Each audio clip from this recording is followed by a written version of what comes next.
Coba angkat tangan, siapa yang di sini sekarang masih kerja, mau nuku, mau apa, dan modalnya masih pinjam di bank? Angkat tangan. 1, 2, 3, 4, 5, 6, 7, 8. Sudah? Oke, cukup pertanyaannya. Mau saya jawab yang saklek atau bertele-tele? Pinjam Qurannya. Saya bersumpah atas nama Al-Quran. Siapapun Anda, kalau Anda bisnis, kerja, kalau uangnya, modalnya masih pinjam di bank, demi Allah Anda nggak bisa sukses. Ini jawabannya tidak bertele-tele ini. Siapapun kerja, apapun kerjaannya, mau toko, mau dagang, kalau modalnya masih minjam di bank, Anda nggak akan sukses. Perhatikan, mau berapa tahun, mau 10 tahun, mau 20 tahun, mau 40 tahun. Anda hanya semakin minum air laut, semakin diminum semakin kering, semakin sakit tenggorokanmu. Riba itu bahaya dan modal dari bank itu riba. Bukan riba, mbahnya riba. Nah itu buktinya. Mas pinjam bank berapa tahun? Udah, ayo diskusi sama saya, pakai mic-nya. Pinjam modal di bank berapa tahun? Kalau diruntut kurang lebih sudah 9 tahun lebih. 9 tahun. Ya. Selama 9 tahun apa? Beli mobil? Beli rumah? Beli villa? Beli mobil, beli rumah, punya aset tapi akhirnya habis. Nah, perhatikan. Anda kalau modal pakai bank bisa beli mobil, bisa nyekolahkan anak, bisa beli rumah. Itu hanya kamuflase, itu tipuan iblis, tipuan setan. Suatu ketika pasti ada saja jalan rumahmu kejual, mobilmu kejual. Bahkan anakmu bisa jadi fitnah untuk dirimu. Karena kamu biayai pakai uangnya riba itu, sekolahnya. Saya nggak main-main kalau ini, serius saya. Sekali sakit, langsung untuk biaya pengobatannya nggak sembuh-sembuh sampai hartanya ludes. Itu pun nggak sembuh-sembuh. Jadi kalau mau saya jawab yang singkat dan tidak bertele-tele, jangan pernah kerja pakai uangnya bank. Tak kasih solusinya. Ada 3 atau 2 solusinya. Yang pertama, langsung diamputasi. Diamputasi itu bagaimana? Jual semua aset, lebih baik hidup miskin dari nol tapi nggak punya utang ke bank. Jual semua aset, tutupkan semua ribanya, hidup apa adanya dari awal. Yang kedua, dicicil pelan-pelan, rawat jalan. Iya, rawat jalan lah istilahnya ya, sambil diangsur. Tapi rawat jalan ini pun percuma, lebih baik amputasi Pak. Orang kalau punya modal pinjam di bank, perhatikan ya. Perhatikan, kalau orang kerja modalnya pinjam di bank, pertama, dia akan punya kecenderungan berbohong, berakting, bersandiwara. Pokoknya dia akan bersandiwara dengan apapun kalau orang modalnya dari bank.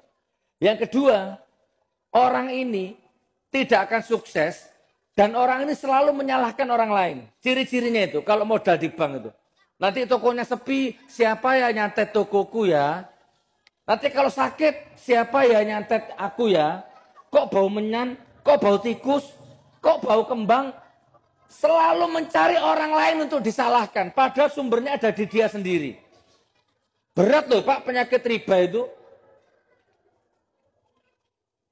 Dosanya seperti menzinai ibu kandungmu sendiri.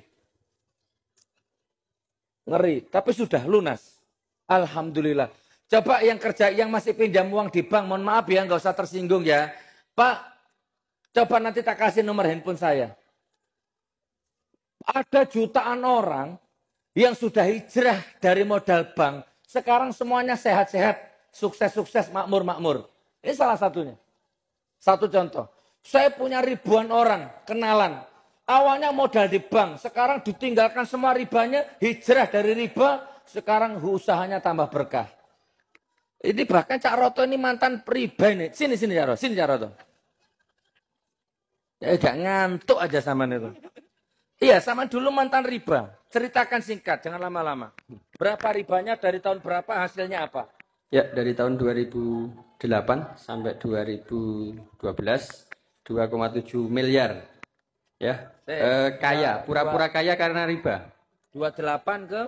2008 sampai 2012 saja. Berapa tahun itu? 4. 4 tahun ya? Punya utang ke bank berapa? 2,7. 2,7 miliar. Dipakai modal apa? Modal usaha. Dah, sekarang ceritakan pengalamannya. Jadi apa, dapat apa? Ya, dari awal utangnya cuma 50 juta. Terus usaha naik terus. 50, 100, 200, usaha makin meroket gitu.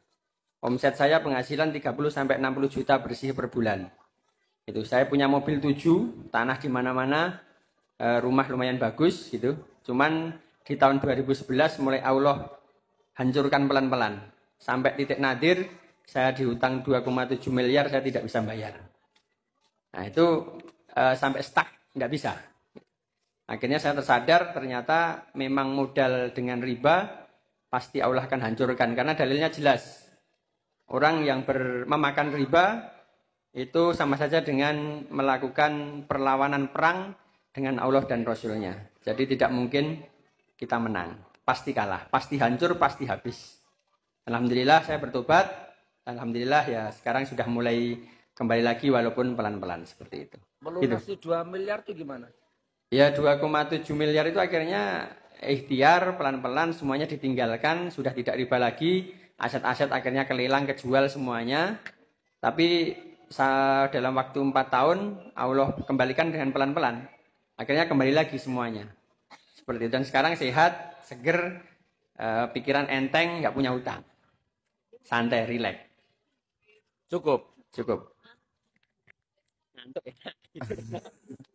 Ya, Bu, Bapak jangan tersinggung ya. Saya sayang sama Anda, saya sayang sama istri Anda, saya sayang sama anak Anda. Kalau Anda masih bertahan dengan utang di bank untuk modal itu, hanya nunggu waktu daripada hancur besok, mending hancur sekarang. Selesaikan sekarang. Mobil 7, rumah miliaran, terus itu hanya tipuan, nanti akan tiba semuanya hancur, cur-cur, nggak ada bekasnya. Belum dosanya. Ya Allah, mudah-mudahan orang-orang sini tidak lagi pinjam hutang riba untuk modal usahanya. Dimakan istrinya, dimakan anaknya, untuk biaya kuliah anaknya, ya Allah. Nanti kalau ada apa-apa sibuk nyalahkan orang lain. Buntu pikirannya, buntu ilmunya. Takbir. Pak Kapolsek punya utang di bank juga. Alhamdulillah. Tepuk tangan untuk Pak Kapolsek.